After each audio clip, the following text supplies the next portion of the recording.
Olá, sejam muito bem-vindos, professores e professoras, a este vídeo onde apresentaremos uma proposta inovadora de experimento investigativo para o ensino de Química.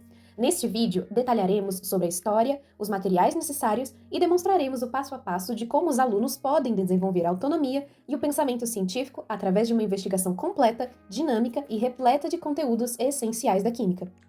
O assalto ao ourives. Sistema de alarme sabotado. A ourivesaria dourada e brilhante foi alvo de um roubo audacioso e extremamente profissional. Os bandidos não arrombaram o cofre à força, eles o abriram com tranquilidade, como se soubessem que os sistemas de alarme não seriam acionados.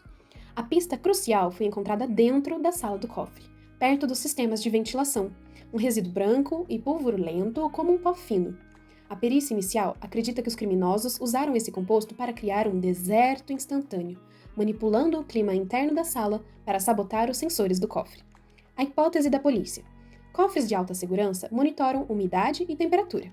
Uma queda brusca de umidade, acompanhada de um leve aquecimento, poderia enganar os sensores, fazendo-os interpretar uma falha no sistema ou simplesmente incapacitando-os momentaneamente. A substância encontrada é conhecida por causar exatamente esse efeito. Ao absorver a umidade do ar de forma violenta e liberar calor, ela criaria uma bolha de ar anormalmente seco e quente ao redor do cofre. Os suspeitos. A polícia identificou 4 indivíduos com acesso a compostos químicos que poderiam ser usados para esse fim. Sua missão é determinar qual deles possui o composto idêntico ao resíduo da cena do crime. Suspeito A, o desativador. Ex-funcionário de uma empresa de segurança, demitido por justa causa. Possui cloreto de sódio, que ele alega usar para derreter gelo na calçada de casa. Suspeito B, o restaurador. Trabalha com limpeza e restauração de metais. Possui carbonato de cálcio, que usa para polir pratarias. Suspeito C, o sabotador industrial. Suspeito de sabotagem em uma fábrica concorrente. Possui carbonato de sódio, usado em processos de limpeza pesada. Suspeito D, o especialista em estradas. Gerente de uma empresa de logística com conhecimento em produtos para controle de gelo em estradas. Possui cloreto de cálcio, eficiente em derreter gelo. Desafio: analise o resíduo da cena do crime e compare com as amostras dos suspeitos. Descubra quem é o verdadeiro cérebro do crime, aquele que tinha em suas mãos a ferramenta química perfeita para a sabotagem. Boa sorte, detetives! Os materiais a serem disponibilizados pelo professor aos grupos de detetives serão os compartilhados entre todos os grupos, 4 beckers devidamente identificados com as amostras de cada um dos suspeitos, um becker também devidamente identificado com a amostra encontrada na cena do crime, e 5 espátulas metálicas, uma para cada substância a ser analisada. Dos individuais a cada grupo, 10 tubos de ensaio, uma estante para tubos de ensaio, uma solução de ácido clorídrico, uma solução de hidróxido de sódio, água destilada, uma vela, uma caixa de fósforos e um fio de platina ou cobre. As soluções de hidróxido de sódio e ácido clorídrico, assim como a água destilada, poderão ser disponibilizadas em frascos conta-gotas ou em beckers utilizando-se pipetas de Pasteur para uso dos alunos.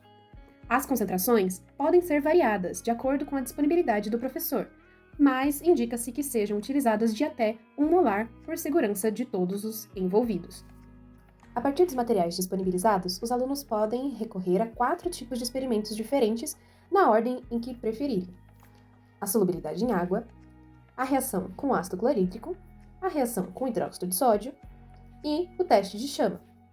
Apesar da liberdade dos alunos de poderem escolher por qual experimento começar, o experimento de solubilidade em água será sempre o primeiro a ser realizado, pois a solução destes sais com a água destilada será o veículo para a realização dos demais experimentos. Para a realização desse tipo de experimento investigativo, não se é necessário se ater à quantidade exata da massa dos sais e nem do volume de água destilada a ser adicionado em cada um dos tubos de ensaio. Basta que o aluno se atenha à não alteração das características visuais dessas soluções após a agitação de cada um dos tubos de ensaio.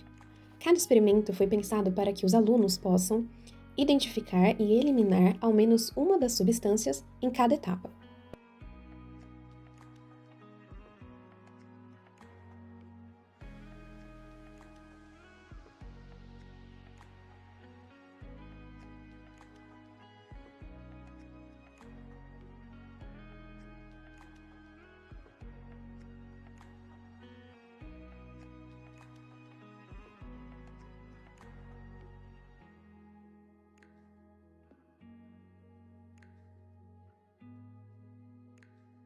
Na análise final desse experimento de solubilidade em água destilada, é possível identificar que apenas o composto do suspeito B não foi possível de ser solubilizado.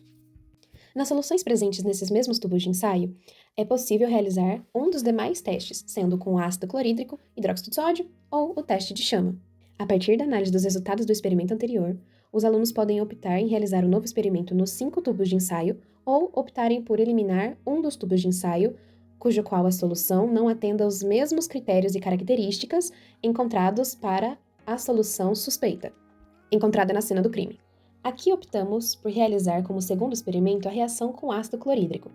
E além disso, como forma de exemplificar como ficaria caso os alunos optassem por realizar todos os experimentos em todas as amostras, realizamos então a adição desta solução nos 5 tubos de ensaio. É importante que o professor, ao longo de todo o experimento, esteja ao lado dos alunos, os acompanhando e incentivando que esses façam suas próprias anotações de tudo que acharem necessário para a identificação do suspeito. Toda mínima alteração observada nas soluções dos tubos de ensaio podem ser a chave principal para a identificação do suspeito correto. Supondo que os alunos não tenham excluído o suspeito B após a análise dos resultados da solubilidade e que tenham adicionado a solução de ácido clorídrico nos 5 tubos de ensaio, é possível identificar o surgimento de bolhas nos tubos do suspeito B e do suspeito C. Para a realização do experimento com hidróxido de sódio, realizou-se novamente a solubilização destes sais em água destilada.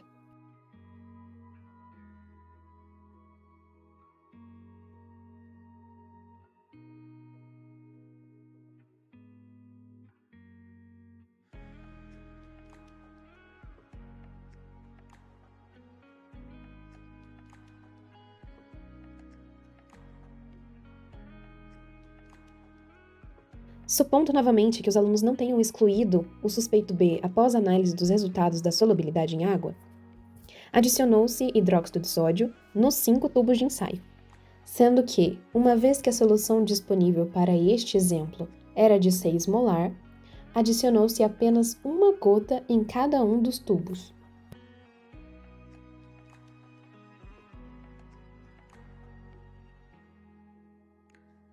Foi facilmente perceptível a formação de precipitado em apenas 2 dos tubos analisados. Para a realização do teste de chama, realizou-se a limpeza da alça de platina, colocando-a no fogo até sua incandescência. Posteriormente, submergiu-se a ponta da alça de platina nas soluções de sais dissolvidos em água destilada com ácido clorídrico. Devido à natureza da chama da vela não ser de uma combustão completa, e possuir uma temperatura inferior à chama de outros equipamentos como o bico de Bunsen, a visualização da cor dos sais de cálcio foi um pouco prejudicada. Porém, a visualização dos sais de sódio foi facilmente identificável. Então é isso, professores. Esse é o estudo de caso O Assalto ao Ourives, rico em conteúdos e possibilidades a serem aplicadas aos seus alunos. O documento com o plano de aula detalhado, a folha com o caso a ser entregue aos alunos, as folhas de investigação, assim como o guia do professor, são encontrados num link na descrição do vídeo. Mas antes de ir embora, e com base no demonstrado ao longo do vídeo, qual dos suspeitos você considera que seja o culpado do crime, o assalto ao Ourives?